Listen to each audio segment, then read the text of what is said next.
magbibigay ng gloria at ningning sa ating lungsod. Samahan po namin hanggang Mayo 12 para sa isang maunlad na lungsod ng Maynila. At sa mga pagkakataon dito, kasama na po namin ang tambalang muling magbibigay ng gloria at ningning sa ating lungsod. Palakpakan po namin, Vice Mayor Gia Piazza at Alvin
alam naman ng taong bayan niya ng pandemya.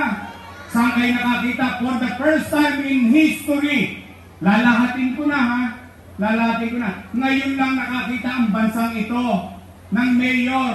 Araw-araw na ginagawa niya, nasa Facebook, alam ng tao. Sinabi ko noon, magla-lockdown. Sinabi ko noon, natatakot ng tao. Ano sabi ko?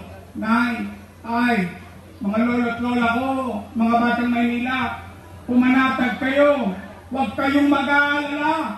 Pag ako, wala na mautangan. Pag ako, wala na maibebenta. Nakita niyo itong relo na ito, ipatatabas ko ito kay Tanbunting, makaraos lang tayo.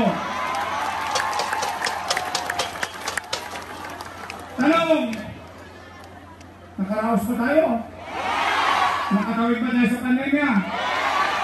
Hindi salamat sa Diyos. O ngayon, harapin natin yung obligasyon natin bilang gobyerno. Eh sa lahat naman ng gobyerno ng utang, ito yung utang, napakinabangan ng tao. Nagamit ba ng tao? Talaga? Naramdaman nyo? Eh bakit sila nagagamit? Hindi ba? O ngayon, narinig nyo na. Sa lahat ng inaakusahan, ako pa'y umaamin. Bakit?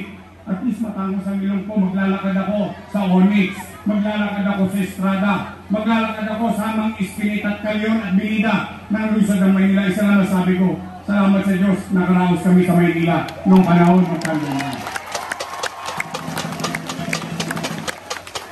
Kaya tanong ko sa inyo, after nyo marinig ang lahat, ano, gusto nyo pa ba akong bumalik?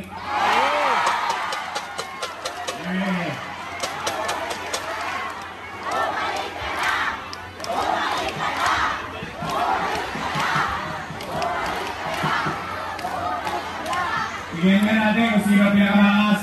O Todik, sawa ka rin. Gusto nyo ba akong bumalik? Promise! Hanggang doon sa konti.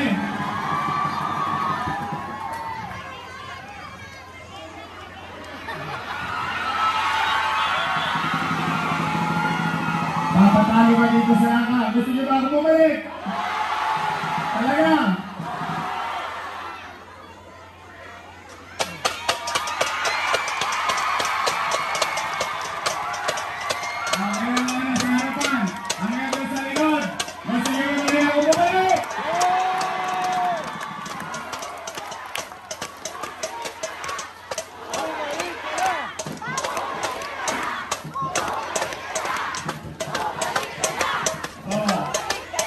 Thank you.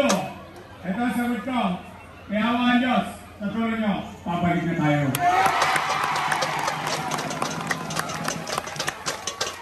Kaya, pag-uwi ninyo sa inyong mga barangay, kapag ang chairman ninyo at kagawad ninyo ang pinipili yung kabila, tanongin nyo, magkano sa'yo?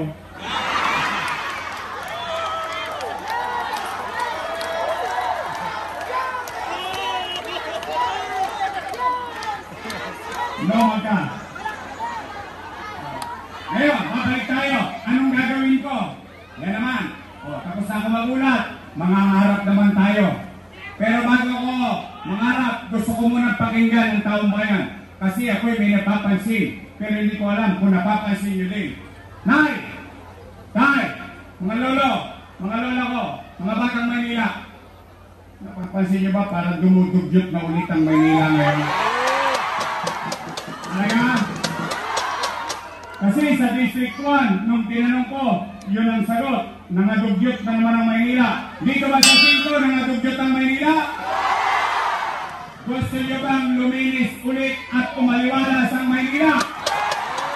Hay, mga batang Maynila, mga lolo ko, may awa ang Diyos sa tulong ninyo ang abalik tayo. Una kong gagawin, nilinisin ko ulit ang lungsod ng Maynila.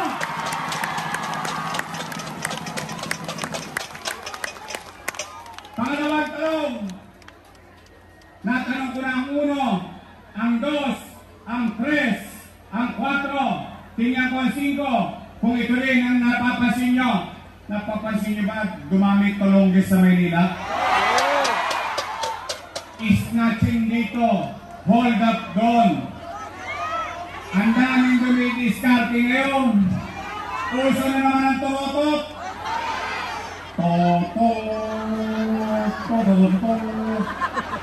Nagkalat na naman ang adik.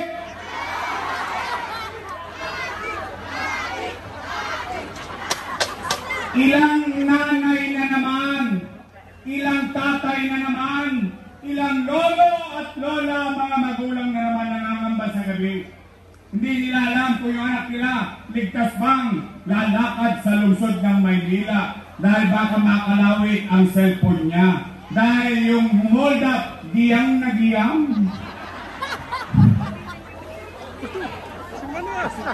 Oh, guys, I know my friend.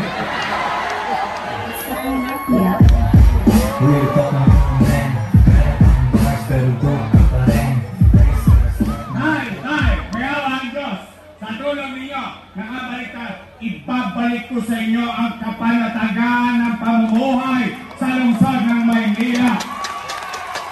Ipararamdam ko sa inyo ulit na may gobyerno sa umaga, sa tanghali, sa hapon, sa gabi, hanggang madaling araw may gobyerno pa sa Maynila dahil si Yorme mag-iikot ulit sa lungsod ng Maynila. Pangatlong gagawin ko. Napanood nyo ba kanina? Yung mga bagay na ginawa ko? Ibabalik ko yung programang pabahay, ospital, eskwelahan, trabaho, at lalo na rito sa 5. Saan ba banda yung Pasig lang? Doon ipagtanong ninyo kung may visa yung laway ko. After 40 years, yung Pasig Line, nabili ang lupa nila na ipamigay sa mga nakatira sa Pasig Line. Ipagtanong po ninyo kung totoo yung sinabi ko. Bakit ko gustong bilhin ng gobyerno ang lupang kinatitilikan ng bahay ninyong hindi ninyo? Bakit? Squatter kasi ako. Alam ko ang pakiramdam na may isang squatter dito sa lungsod ng Maynila.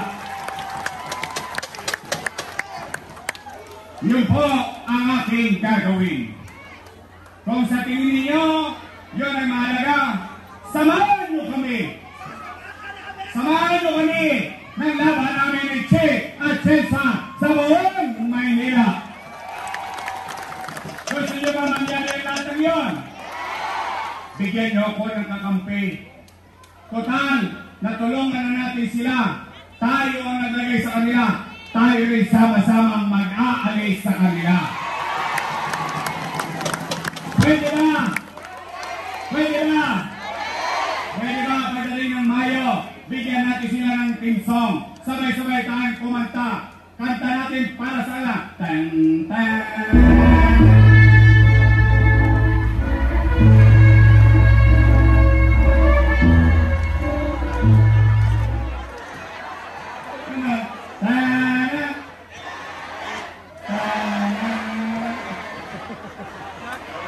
Pag-graduate na natin sila. Anong gusto niyo sa Congressman? Dalawa lang ang pagpipilian ninyo. Isang China, isang India.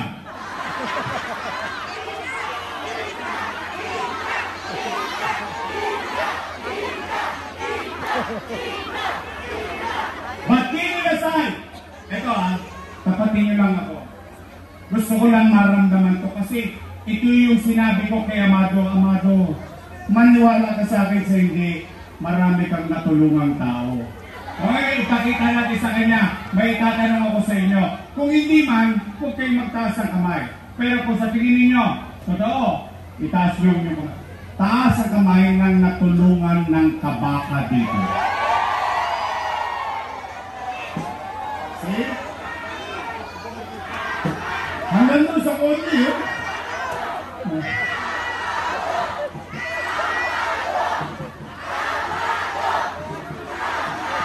Nakasan nyo!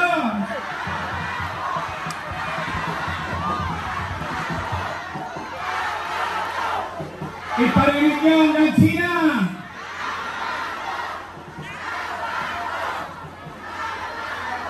Ibalik natin ang serbisyo ng kabaka sa 5 distrito. Amado Magatsing!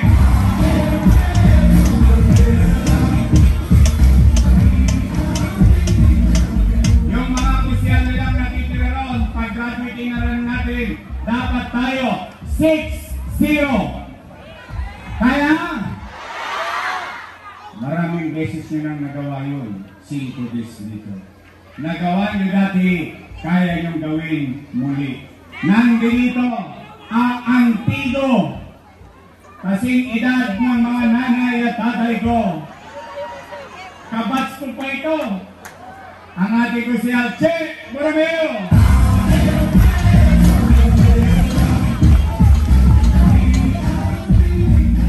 Merong masamang espiritu. Tama ba?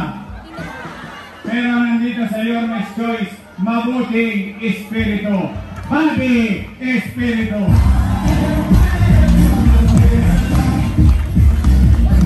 Ang abogado natin, Attorney Jamie Hizo.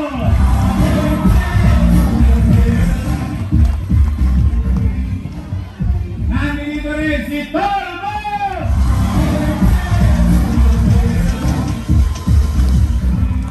Kala ng Senado, sila lang ang merong Bong Revilla. Meron din kami version niyan sa 5. Nandito Seb Laureano.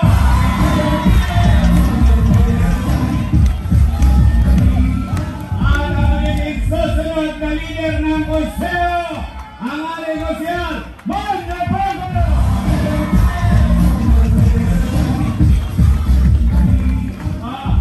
Nandito na ulit si Domax, iparinig niyo sa kanya, Amado!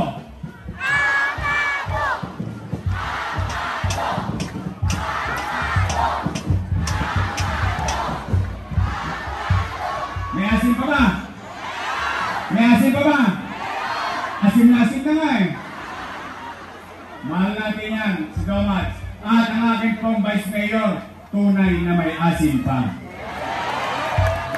Mukha lang siyang 19. O 19 yan yun yun. Takorins na po yan.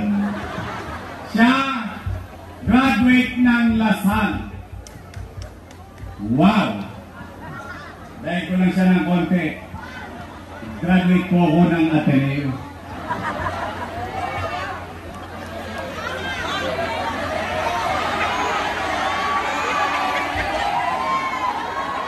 Parang ayaw nyo maniwala.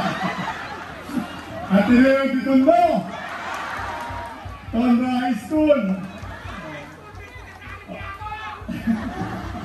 Shout out sa mga produkto ng public school dyan. Don't panic. Ang ating Vice Mayor, graduate ng Political Science sa Lasal. Aral sa kanyang mga matagal natin naging Vice Mayor, siguradong alam niya ang trabaho ng pagiging presiding officer ng Sangguniang Panglungsod. Ang ating Vice Mayor, ang anak ninyo sa 5 distrito, Chief Atienza!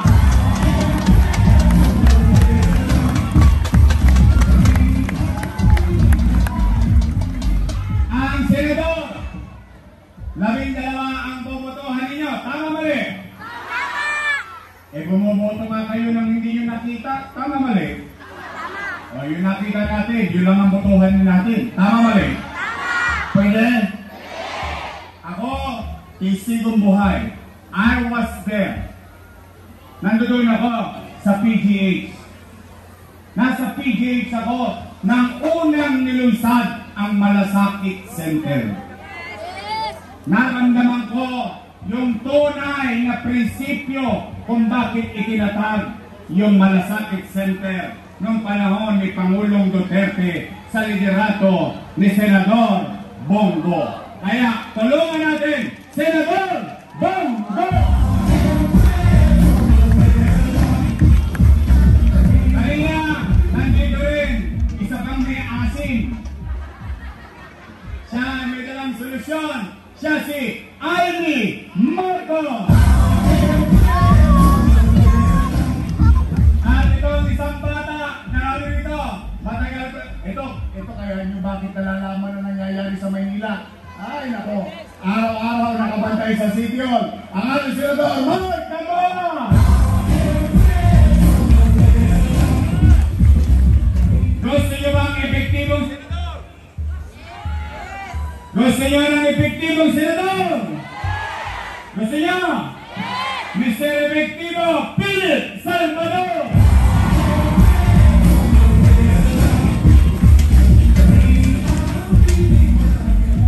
Ito, nung pinanonood ko sa Kongreso, idol ko to, akalain mo pati Hopia gusto pagkunin sa kanya?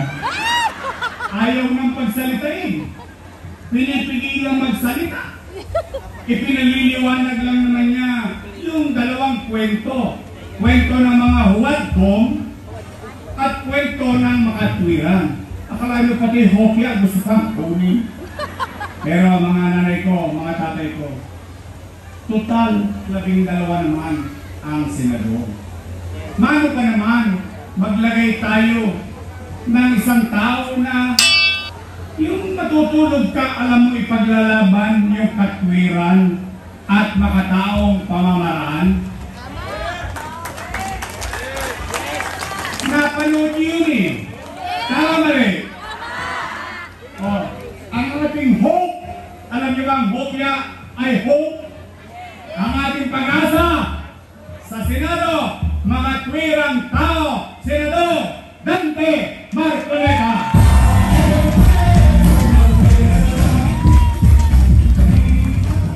Kompleto na po. Baka naman ako pa makalimutan nyo. Sasamahan nyo kami?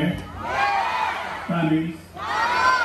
Hindi kayo magpapatinag sa ayos? Sa akak? Sa akit? Kaya naman ako na lang ang umakit sa inyo. Nako! Uy! Shout out na nga! Shout out sa mga minamahal kong lolo't lola, nanay, tatay na senior citizen. Pumanatag na kayo! Ibabalik ko. Kanina nag-house ako. Alam niyo sinasabi sa akin ng mga senior? Asan na yung cake namin? Sabi ko, pasensya ka na, Nay. Hindi po ako mayor ngayon eh. Baka 40 plus days from now, maging mayor tayo, ibabalik ko yung cake. Shout out! Ibabalik ko yung insure.